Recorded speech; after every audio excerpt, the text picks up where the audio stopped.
رجوع الإمام هذا بس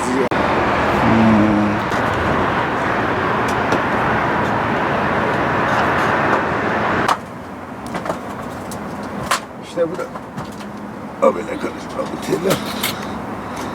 Antalya'ya gittim.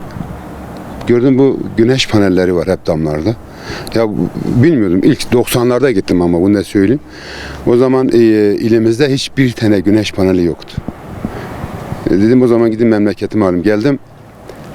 Satan yer yok. Bir yerde bulduk getirdim ama bu sefer usta bulamadım. Usta bulamayınca da ben kendi kendime dedim. Orada ben fotoğraflar çekmiştim.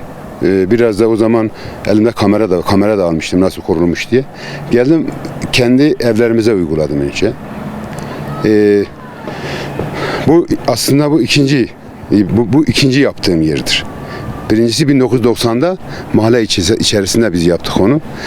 Getirdiğim zaman harbiden millet diyordu ya Ağrı'da güneş enerjisi böyle bir şey olur mu acaba?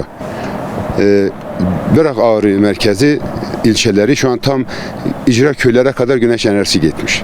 Bazen böyle görünce de harbiden insan mutlu oluyor. Gerçekten çok yabancı bir sistemdi. Ağrı'nın eksi 40 derecesi artı adamlar sıcak su elde edecekler. Akla gelmiyordu. 150-160 panelim var tahmin edersem. Peyderpey kurdum. Tamamıyla benim emeğim. Kuruluşu, yapılışı çok emek istenen bir şey bu da. Ağrı eksi 40 derecedir. Bir daireye en az 3-4 ton kömür gerekiyor. Bizim dairelerde Ağrı'da eğer güneş olmuş olsaydı daha çok az kömür yakardık. Kömürü ben kaloriferlere veriyorum. Artı 18 dairenin sıcak suyunu elde ediyorum.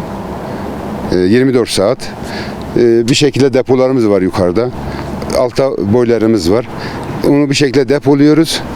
Kışın sabaha kadar kullanıyoruz. Yani 24 saat, 1 saat bize 1-2 saat güneş vursa eğer 24 saat bize yetiyor.